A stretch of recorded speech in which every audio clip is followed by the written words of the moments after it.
Welcome to JP news. అంటే మనస్ఫూర్తిగా చెప్తున్నాను, నాకు జగనన్న కన్వా చేసుకుని యోగ్యం రావాలి అని అనుకున్నాను. నాకు రాజకీయ కుటుంబం కాదు, కానీ నాకు అనిపించింది. కానీ అదే దేవుడు ప్రదర్శిస్తున్నాడు. పార్టీ నాకు కన్వా చేసుకునే భాగ్యం ఇచ్చింది. 2014లో పోటీ చేసినప్పుడు 68 ఓట్లతో నాకు గెలిపించడం జరిగింది. మా వాళ్ళ ప్రజలు మన పార్టీ మీద నమ్మకంతో మన మీద విశ్వాసంతో గెలిపించడం జరిగింది. కానీ ఆ రోజు నేను పార్టీలో ఉన్నా కానీ ప్రతిపక్షంలో ఉన్నాను. కానీ వాళ్ళ ప్రజలకి నేను ఏమాత్రం న్యాయం చేయలేకపోయాను. నా మాట చాలా బాధేసింది. మన వాళ్ళ ప్రజలు మనల్ని నమ్మి ఓట్లేసి మనల్ని గెలిపించిన మన ప్రజలకి మనం ఏం చేయలేకపోయామే అని చాలా బాధేసింది. కానీ దేవుడు మళ్ళీ అవకాశం ఇచ్చాడు, జగనన్న అవకాశం ఇచ్చాడు. 2021లో మనం ఏమి చేయలేకపోయాము. మన ప్రజలు మన పార్టీని మనల్ని నమ్ముతారా లేదా అని చాలా బాధేసింది. కానీ మా వార్డు ప్రజలకి ఎప్పటికీ రుణపడి ఉంటాను నేను. ఎందుకంటే 68 ఓట్లతో గెలిపించిన నన్ను రెండోసారి 411 ఓట్లతో నన్ను గెలిపించడం జరిగింది. విశ్వాసంతో మేము చేయగలమన్న నమ్మకంతో ఆ రుణం తీర్చుకునే అవకాశం వచ్చింది అని మేము చాలా వరకు అభివృద్ధి చేయడం జరిగింది. గతంలో 2014లో చేసినప్పుడు కేవలం 6 లక్షల రూపాయలు ఎంపీ గ్రాంట్ మాత్రమే వేశాం. తర్వాత మన పార్టీలో మళ్ళీ 2021లో గెలిచిన తర్వాత 1,20,00,000 రోడ్లు వేయడం జరిగింది. 1,28,00,000 స్పెషల్ కార్డు ఇచ్చారు మన పార్టీ పెద్దలు. దాన్ని కొంచెం చేయలేకపోయాము, మొత్తం ఇంకా వర్క్ చేసాము. తర్వాత 1,53,00,000 ట్రైన్ వేయడం జరిగింది. ఆ 87 పెన్షన్లు ఉన్న మా వార్డు ప్రజలకి 187 పెన్షన్లు ఇవ్వడం జరిగింది. అలాగే 149 జగనన్న కాలనీలు మా వార్డు ప్రజలకి రావడం జరిగింది. 71 ఇళ్ళు ఇవ్వడం జరిగింది. అలాగే మా వార్డు ప్రజలకి కొంచెం న్యాయం చేయగలిగిన తృప్తితో ఇప్పుడు ఉన్నాము.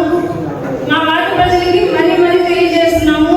పార్టీ ఉన్నా లేకపోయినా, అధికారం ఉన్నా పార్టీలో ఉన్నా, మేము అంటే అధికారం ఉన్నా లేకపోయినా మా వార్డు ప్రజలకి ఎప్పుడు అందుబాటులో ఉంటాము.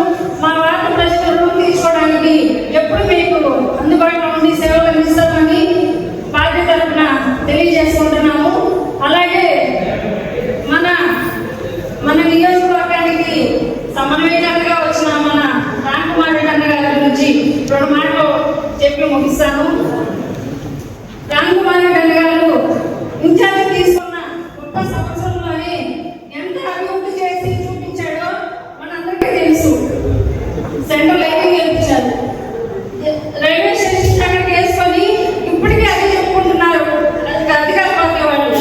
కానీ ఈరోజు స్టేడియం కాడి నుంచి రాపూర్ రోడ్ వరకు సెంట్రల్ లైటింగ్ వేయడం జరిగింది మన అన్న. అలాగే అమృత కింద 110 కోట్లు తేవడం జరిగింది.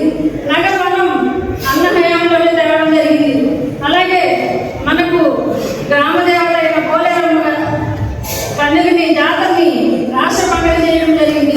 ఇవన్నీ మన ఒక్క సంవత్సరంలోనే చేయగలిగారు. అంటే ఇంకా అన్నకి అధికారం వచ్చి అన్న ఎమ్మెల్యే అయితే మన వెంకటగిరి రూపురేఖలే మారుస్తారని అందరూ నమ్మాలి. నాకు నమ్మకం ఉంది. అలాగే జగనన్న పాదయాత్ర చేసేటప్పుడు ప్రతిరోజు డైరీ రాసుకునేవాళ్ళు. మన రామ్కుమార్ రెడ్డి గారు గడప గడప కార్యక్రమం చేశారు. అప్పుడు ప్రజల బాగోగులన్నీ చూశారు. ఎవరికి ఏం కావాలి, ఎవరికి ఏ మౌలిక వసతి చేయాలి అనే ఉద్దేశంతో అన్న ఎమ్మెల్యేగా పోటీ చేసినప్పుడు ఒక మేనిఫెస్టో వదలడం జరిగింది. మనం చూసి అవతల వాళ్ళు వదిలేరు వేరే సంగతి, కానీ అది చేసే దాఖలాలు లేవు. అదే రామ్కుమార్ రెడ్డి అన్న ఈరోజు ఎమ్మెల్యే అయింటే మన అదృష్టంగా మనం భావించుకోవాలి. నిజంగా వెంకటగిరి ప్రజలు కొంచెం దురదృష్టవంతులే అని అనుకోవాలి. ఎందుకంటే నేదురుమల్లి కుటుంబం గతంలో అభివృద్ధి చాలా చేసింది. వాళ్ళకు మించి మన అన్న చేశారు. రాజశేఖర రెడ్డి కంటే మా నాన్నకంటే 2 అడుగులు ముందుకు వేసి అభివృద్ధి చేస్తానని జగనన్న మాట ఇచ్చారు, చేసి చూపించాడు. ఈరోజు నేదురుమల్లి అమ్మగారు కానీ నాన్నగారు కానీ చేసిన అభివృద్ధి కంటే ఇంకా 4 అడుగులు ముందుకేసి